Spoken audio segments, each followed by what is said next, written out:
Yes, it is that time of year. Merry Christmas, everyone. Christmas is right around the corner, and that means we are going to be talking much more about NBA basketball. This is the Angle Fantasy Basketball Podcast. My name is Andrew. I'm your host.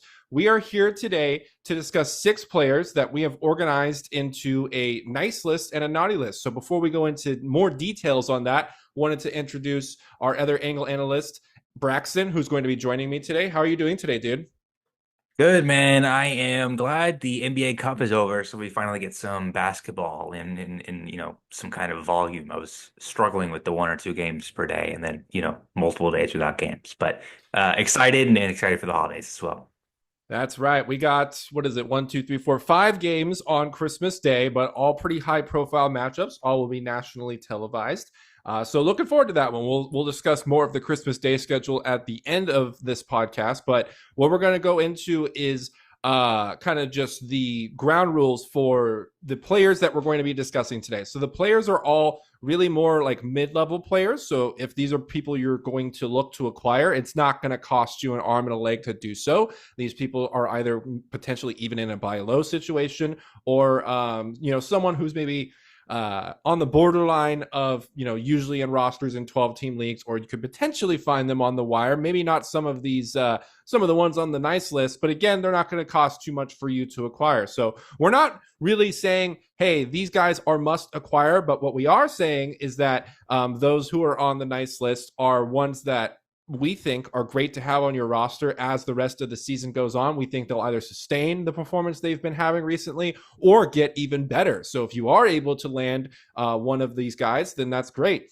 And then if we, as we go into this, we will also be discussing the naughty list. So these are guys who should be performing better. We know that they can do better, or at least theoretically that they can do better, but they are vastly underperforming in regards to what their average draft position was at the beginning of the year. So we're going to talk about kind of what's going on with their situation, what exactly might be going wrong, as well as what can be fixed to remedy their situation and hopefully see their performances improve as well. So let's get started here. We're first going to be discussing the nice list. These are the ones where we are very pleased with their performance so far. So Brax, I'm going to have you start us off. Who's the first player you want to talk about today? Thanks, man. I'm going to go with PJ Washington first. PJ Washington is, I don't want to say flying under the radar because, people are very aware of him and him as a fantasy asset, but he's doing the triple one thing right now. He's actually making two 3-pointers per game, 1.3 steals and 1.2 blocks. That's pretty awesome and really hard to find. To go with it, 15 and a half points. Oh, excuse me. Oh, this is over the past month. 15 and a half points, 8 boards, and 3 assists. So it's good enough for 46th and 9 category rankings. His field goal has been pretty awesome at 48, especially for the high volumes, taking 11 shots per game. And yeah, I know that Luka and Kyrie have missed a little bit of time recently, but PJ Washington seems to really be finding his footing on this Dallas Mavericks team, and I'm really liking him, in both dynasty and redraft leagues. Obviously, not somebody you're able to find on the wire in either one of those, but I like, he's just not the flashiest guy. If you look at his box score, he does have some nice, overall stat lines in there, but he's not somebody that's going to jump off the page, like in terms of name value or something. So maybe somebody you can acquire for a reasonable price in a trade. The Mavs, depending on when your playoffs are in redraft, the Mavs do have that, or I guess in dynasty leagues as well. The Mavs do have that 2-game week during most during the playoffs for most leagues, so that's something to factor in as well. But yeah, I really like a PJ Washington. He's 46 over the past month, like I mentioned, and on the season ranked number 72. So, Andrew, how you feeling about PJ? So, for starters, what you talked about with the triple one, PJ generally tends to be around like that point 0.9 point and also 0.9 steals and blocks per game, something around there. But right now, he's trending a little bit above that normal mark that he's at for both steals and blocks. Is at 1.3 steals and 1.2 blocks. So riding a little bit better than what he normally does, because like for his career average, it's 1 steal and 1 block per game flat, 1.0 on both of those. So doing a little bit above that in both of those categories is going to help inflate your 9-category rank a lot. And then, of course, the 3-point shooting 38% this year. So PJ typically is around more like 35%. Last year, it was at 32%. So the 3-point percentage being upwards, as well as the increased output in steals and blocks, the whole triple one idea behind PJ's actually got some extra juice to it right now too. So that's definitely something that we love seeing with him. In addition to that, the rebounding is up right now too. He is at 8 rebounds a game, which would represent a career high for him. The highest that he has gotten is just under 7 rebounds a game at about 6.5, and that was back when he was in Charlotte. So that's And something that we love to see with PJ as well. Just some increased output across the board, and it looks like the Mavs are really starting to deploy him more in the ideal game plan that Jason Kidd has for him.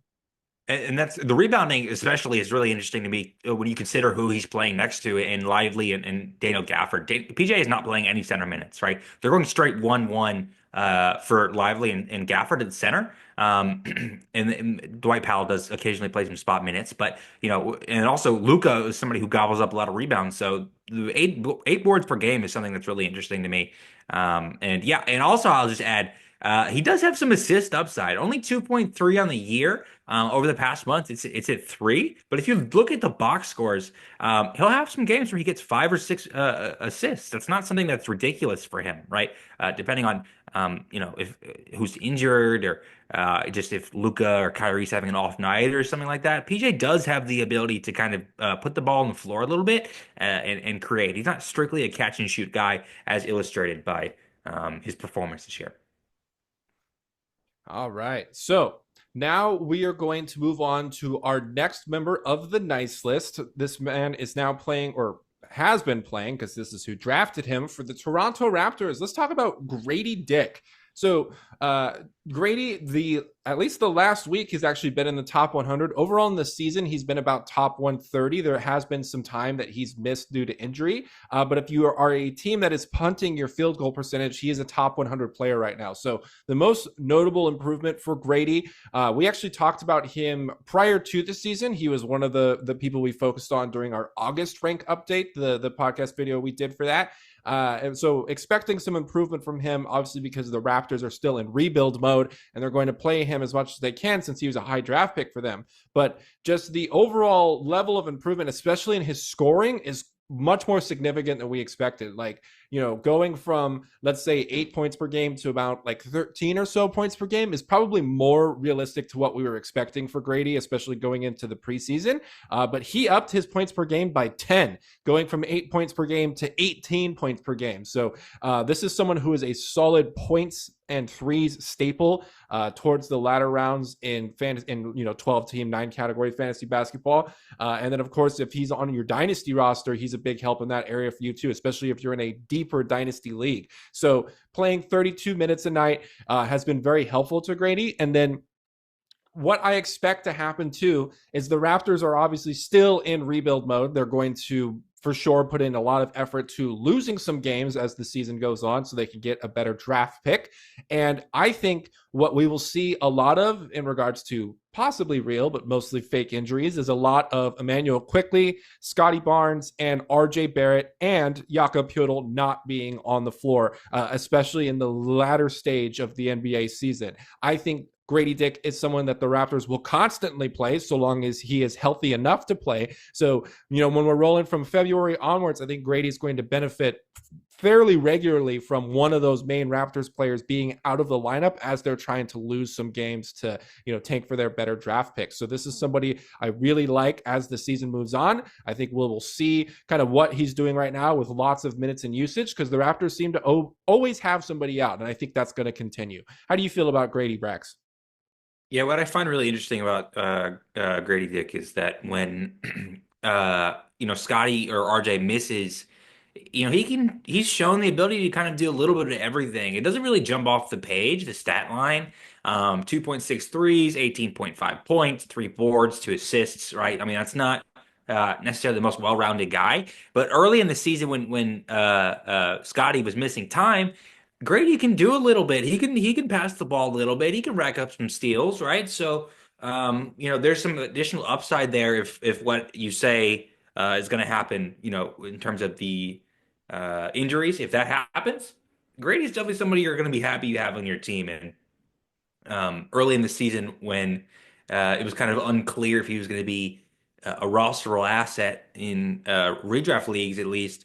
He probably got picked up and dropped a few times, and whoever ended up with him, I can assure you, was probably very happy. All right, so we got one more member of the nice list to discuss. This one will be yours, Braxton. Who else are we talking about today? Who's been nice in regards to his output for fantasy and dynasty managers? Yeah, so one of your favorites, Andrew, Josh Giddey. I know how much you like Josh Giddey. Famously, I'm probably unbelievably high on Josh Giddey compared to you and Mitch. So, yeah, Giddey is somebody I'm was really excited about coming into the season and am still excited about. And over the past month has really blown me away in terms of his output. He's ranked 41 in 9 cat over the last month, which is pretty awesome considering 9 category rankings has never been his strong suit. It's fully on the back of his field goal percentage being 53, and then the steals being up to 1.4 to go along with, and these numbers aren't necessarily uncommon for him, the 12 points, 6.7 boards, and 7.7 assists. His minutes, not as high as I'd like at 26.8, but when he's on the floor, he's got the ball in his hands. It doesn't seem like Lonzo is affecting him the way a lot of people thought he would. And if Levine gets traded for somebody like Michael Porter Jr. or somebody who doesn't necessarily need to have the ball, as it's been rumored right now for Levine, I think Giddey could potentially see a little bit more usage. It's tough to imagine him averaging more assists than like 7, but I wouldn't be surprised. Don't be surprised, I should say, if Levine does head out depending on who they bring back in, if Giddey's points tick up to like 14 or 15. On the season, Giddey is ranked, I believe it's 138. Like I said, actually, that's not right. It's 104 on the season for Giddey. Probably on the back of this recent hot streak he's been on. He's really brought his steals average up, as well as his field goal percentage because it was a little bit lacking to start the year.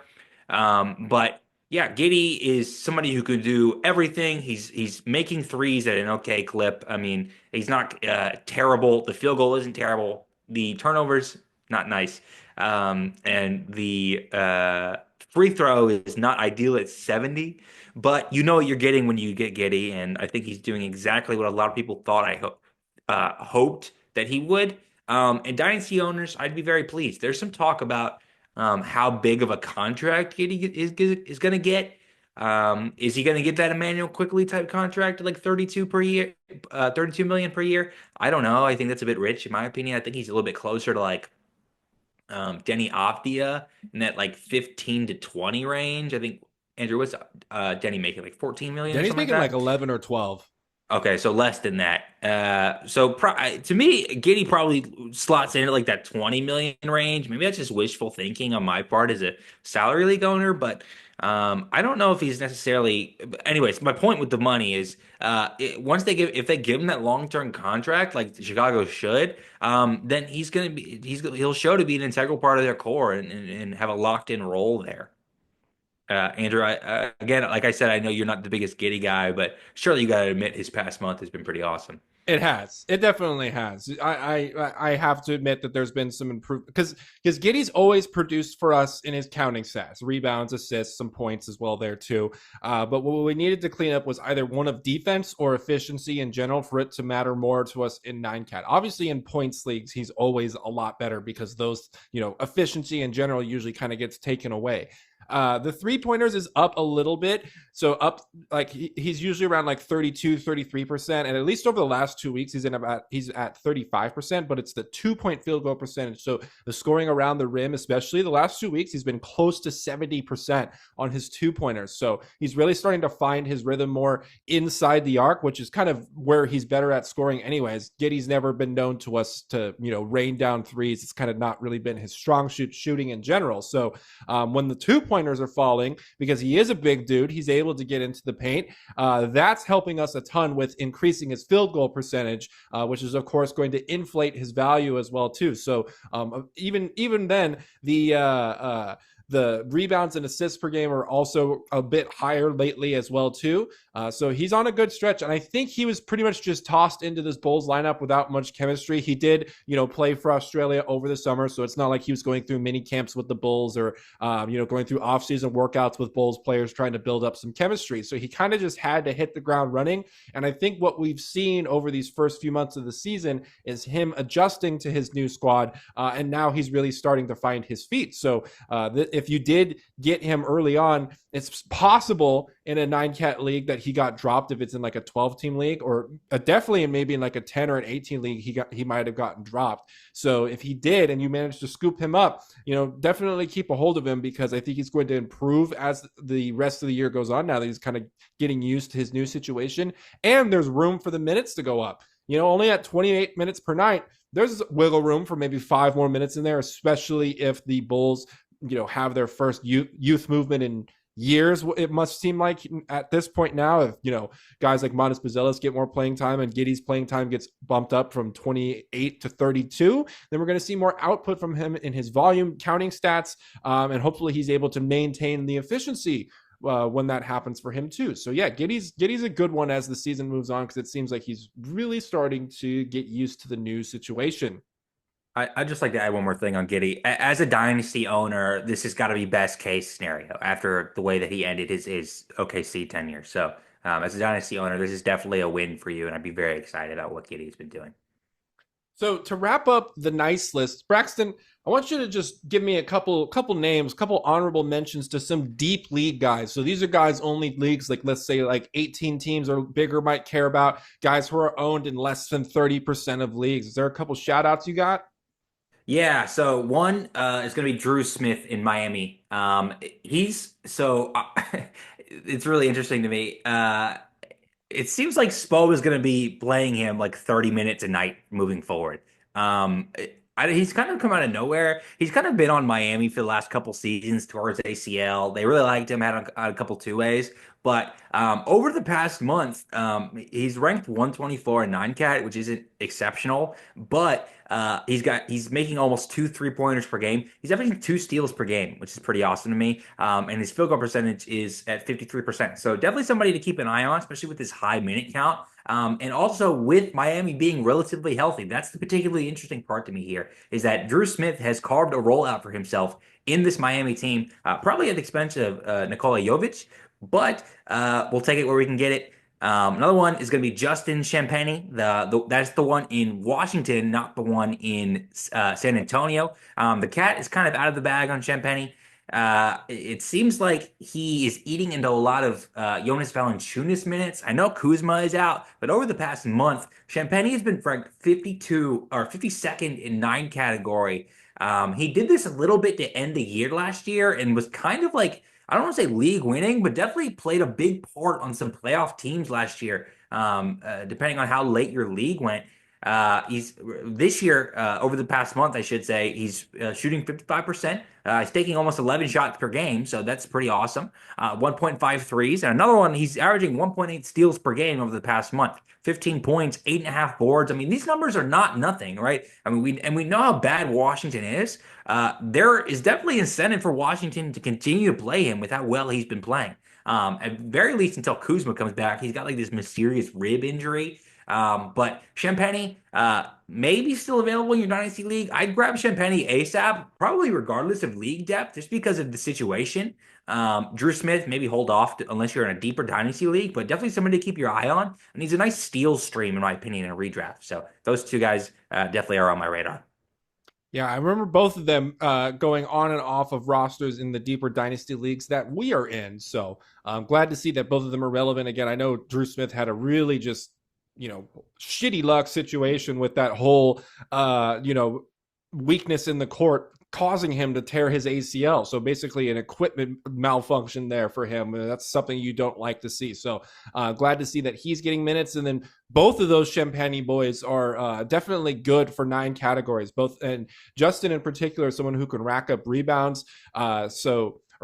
Julian, my apologies. That's the one that you were talking about, right? Or Justin? No, No, Okay. Justin is in Washington, Julian's in San Antonio. They both This seem happens good a rebounds though. lot. No, okay, yeah, Justin, the one that went to Pittsburgh. Yes, that's the one who's able to rack up some good rebounds for himself too. So, like the stats that the both of those guys that you mentioned. But with the spirit of the holiday season, yes, Santa Claus has a nice list, but he also has a naughty list as well too. So we also picked out some guys we think are deserved to be referred to as on the naughty list. They are vastly underperforming what their average draft position should be. We think these people should be, or these players should be a lot better, or at least theoretically should be better. But for whatever reason this season, they're not. So we're going to also talk about a little bit as to what can be done to fix their situation. So I'm going to start us off. This is someone who is actually like I mentioned, the players we're talking about is more like mid-level. These are guys that are not going to be too expensive for you to acquire. This person, at least at the beginning of this season, in both redraft and dynasty, especially preseason, was probably pretty expensive to acquire, and that's going to be Nic Claxton. So Claxton was a top 100 player last season. This season is currently outside of the top 150. So problem number one, the minutes going down 5 minutes per game. That's always going to be an issue. 5 minutes doesn't seem like a lot, but run in place or do push-ups for 5 minutes, and trust me, it's going to feel a lot longer than you think. So for it in the aspect of an active NBA game, taking 5 minutes away of your playing time is a huge deal. Those guys at the end of the bench who never get to play would kill to have at least 5 minutes per game on a nightly basis. So that 5 minutes going away from Claxton in general is going to give him a hit to pretty much all of his counting stats across the board. But we're seeing that impact too. His scoring is down, his rebounding is down, and then most significantly, the blocks are down too. So the blocks is a big part of what inflates his value for standard leagues. He was at over 2 blocks per game last season, and he is just barely over 1 block per game this season. So having that basically cut in half, in addition to scoring and rebounding going down, is really hurting his rank a lot. So there's some reasons for this that are outside of Claxton's control. Nic Claxton, as well as other types of centers like this, known as a rim running center, they are going to be better when they are playing on a better team with better teammates. So the Brooklyn Nets team, especially now that they traded away Dennis Schroeder, there's only one player on that team who gets over 4 assists per night, and that's Ben Simmons. And obviously, due to spacing issues, playing Simmons and Claxton at the same time is not ideal. So Claxton is in a lineup with Cam Thomas, who's a bit of a black hole, doesn't like to pass a whole lot, in addition to just other role players whose job really is not playmaking. So he doesn't have anybody that's necessarily looking to create for him. He had a little bit with that with Schroeder, but now Schroeder is gone. So those are a couple parts of it that are outside of Claxton's control. Not having a true point guard with him, and really just not playing alongside other teammates who are looking to play make for him. But the minutes going down is not ideal too. This is someone who probably was drafted, within the first 7 or 8 rounds in redraft this year, and is putting up value, outside of the first 12 rounds this year. So definitely a good reason to be on our naughty list. And, if a potential remedy for the situation is Brooklyn needs to lose more games. They're lottery standing right now is closer to 10th than it is to closer to the 10th overall pick than it is to the first overall pick. They need to lose more games. And if Brooklyn adds, let's say, a Ron or a Dylan Harper, or let's say a Kasparis Jakusionis, 2 true point guards, either one of those two is a very happy sight for a Nic Claxton if Brooklyn's able to land either one of them. But as of right now, they're a bit out of their range, and there's not too many other point guards within that range of the draft this year too. So Brax, any thoughts on Claxton's disappointing season so far? Yeah, I think also something that's playing into it is kind of the uncertainty of the center position in Brooklyn. And Jordy Fernandez is willing to play either Ben Simmons or give some minutes to Noah Clowney or Dorian Finney-Smith, and now even Day'Ron Sharpe. I think all of those factors are playing into Claxton's decline in minutes, and also his. It's not like this is just based on the minutes decline, right? He's actually worse this year. I mean, his field goal and his free throw percentages are both down, which is also hurting him. But like you said, he's just not playing enough right now to be super useful. He's a little bit more harmful than useful. If a guy is going to have a free throw that low, his blocks need to be like way higher. Yeah, it needs to be way closer to two than it is right now. Pretty much right now, it's just one block per game. And you can even find out of position blocks. Like if his blocks aren't too different from, let's say, like Lou Dort's are right now or something like that, then it's like how much more useful is Claxton? Dort's someone who goes in and out of teams and onto the waiver wire. So yeah, we definitely need to see that improvement because he is going to tank your free throw percentage unless you're a punt free throw team.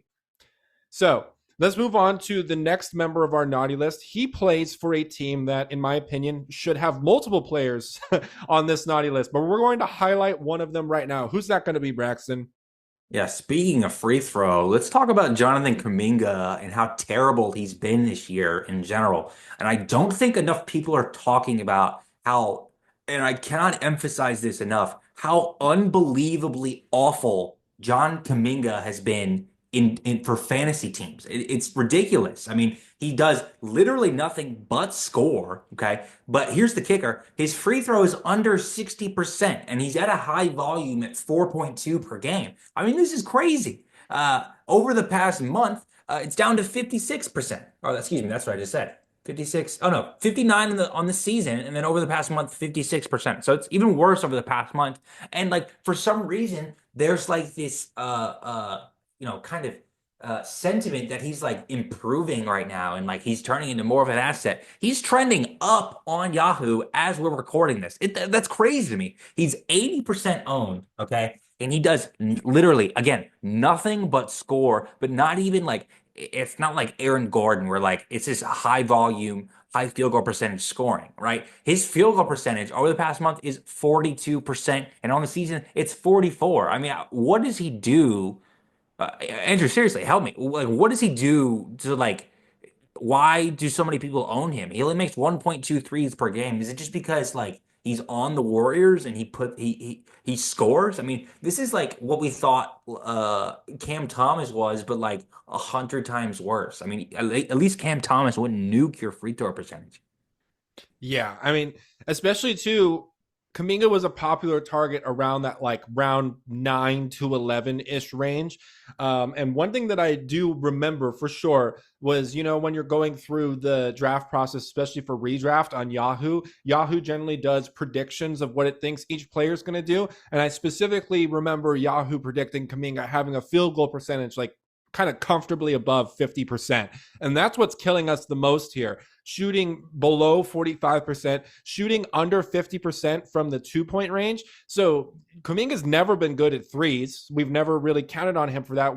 The idea theoretically is kind of what you said, like an Aaron Gordon, a high output in scoring, but with very efficient field goal percentage. And that's not what we're getting whatsoever. It is a bad field goal percentage. It's a lower field goal percentage than most guards in the league who are taking their shots further away from the rim than Kuminga is. So, that plus under 5 rebounds per game, pretty much no assists, only 1 steal per game. The steals are actually up from his year last year, but last That's year he why shot 52%. So That's why it's so interesting that his rank is so low because the steals are decent, right? Like when you see his rank at like 278, you think, oh, this guy is just scoring points and he's not getting any steals or any blocks, right? But the steals are at 1 and the blocks are at 0.6, which is not nothing, right? So this guy, I bet, and I don't mean to cut you off, Andrew, but no, you're good. I'm begging you in a redraft league, please drop him. Like he is, I promise you, he is not helping you. He is hurting you way more than he's helping you because I mean, how many builds are there where you're punting both field goal and free throw? And then, but like, also keep in mind, like if you're punting those two cats, you probably need to be like the best team in 3-pointers, and you're not going to be. He's not helping you in any of those categories. He's hurting you, I promise. Yeah, the decrease in 2-point percentage year after year is alarming. 59%, or sorry, basically 60% in 2021, 2022, 59% after the year after that. Last year, 57%. This year, 49%. So just trending downwards in his twos each year. Still not good at threes. And this year is, trended down about 20% in his free throw percentage. So not good across the board. I mean, really, the only rosterable warrior right now is Steph. Dennis Schroeder should maybe still be rosterable depending on how things shake out with him in in adjusting to the new role in Golden State. Buddy Hield is probably rosterable too, but other than that, like a lot of the youth in Golden State is people we were expecting to have a bigger role this year, especially with Klay Thompson gone, most notably Brandon Podziemski, Jon Kuminga, and Trace Jackson Davis. All three of them, honestly, would be on my naughty list for me here. Even a little bit of Draymond, too. The Warriors in general are this is a bit of a mess for us in fantasy right now. Really, all we can rely on is Steph, Buddy, and then maybe Dennis Schroeder, depending on how his new fit into the system is. I mean, Buddy has been pretty inconsistent as well. So I don't know if I agree with you on Buddy. And I mean, Draymond has been pretty bad too. The assists are tough to drop in 9 category leagues. Points leagues, he's probably not rosterable. Again, I just want to emphasize, like, don't let these box scores for Kuminga fool you. Like when you see like 17 points and 6 boards or something, be like, oh, that's a pretty good game. I know I've said it multiple times, but I just cannot emphasize this enough. And he's hurting you. I promise you. Just get somebody that is not going to damage your week that bad. Yeah, a lot. There was a long leash given to a lot of these Warriors. Like I'm sure Podziemski's still on a few rosters too, and he definitely should not be. Jackson Davis as well. The blocks are under 1 block per game, so just across the board with the Warriors right now, a lot of these young guys that we wanted to step up are just not stepping up for us. So kind of naughty list in general. Let's put Steve Kerr on the naughty list as well for us. Okay, so let's move us on to the last player, Braxton. This is going to spark a healthy debate between us because what I talked about to set the precedent for the naughty list players is that theoretically they should be playing better. We have seen Kuminga do better. We have seen for sure Nic Claxton do better. But this next guy is someone more so from his draft profile. We expected to be really good, but so far in the NBA has not been good at all. And that is Scoot Henderson. So we have not really gotten to talk about him much in our dynasty rank update videos where we usually talk about 30 players in each of those videos. Scoot hasn't been brought up. We haven't brought him up in any of our dynasty outlook videos yet either, just because it's so hard to pin down what exactly is going to happen. I don't want to put out a dynasty outlook video hyping him up and then he just never seems to turn it around, because the precedent of where he's at right now, especially with the inefficient scoring and the turnover rate for players drafted in the top 10, he's in the company of like Seko Doumbouya and Adam Morrison, which is company that you do not want to be in. So for Scoot right now, being well outside the top 250, he is almost outside of the top 300. It's getting pretty close. Shooting under 40%. I mean, the assists are there, which is good, but there's not even instances of like, oh, he was at a couple weeks in the top 70 due to this or this, whatever it might be. We haven't seen really any instance of that either. The minutes are low. He's only at 25 minutes a night. This is someone who was taken as a top 3 pick from Portland. This is someone who Portland should be pouring all their resources into because he was a very, very special project or prospect. He was the one that was almost as hyped as Victor Wembanyama was, and looks like the Charlotte Hornets knew exactly what they were doing, taking Brandon Miller instead of Scoot Henderson. So I own Scoot in one of my dynasty leagues, and I ask fellow dynasty managers and analysts all the time what their opinion is on Scoot moving forward. And majority of the time across the board, the opinion is hang on, it should get better. The main talking point of what people think will improve his situation is if Chauncey Billups leaves Portland. But right now he's still there, and Anthony Simons is still there as well too. And if Scoot's thrusted into a 32-minute a night role, which is far more than what he's playing right now, that's like an 8-minute per night increase. There's obviously no precedent that would suggest he would do better with a larger role with, let's say, Anthony Simons gone or something like that. We have no precedent of that whatsoever so far. So, the idea in theory and in principle is that Scoot is a really good player, but Braxton, I think you probably would disagree with that, wouldn't you? Well, I disagree that he's good. Yeah, I think he's awful. And I'm not gonna sit here and say he won't turn into a decent NBA player, but from what we've seen so far, his fantasy profile is really bad, and very rarely are you gonna be able to find fantasy utility in somebody who's helping you in just one category, and that's Scoot Henderson so far.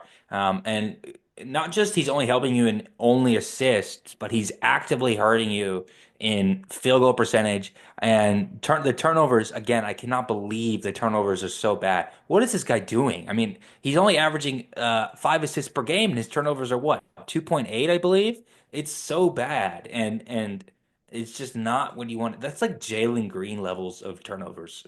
It's just, and you know how much I dislike Jalen Green as well as an asset. But yeah, Scoot is not making over 1 3 per game either. He's just not rosterable, and I think people are kind of wising up to that in redraft leagues.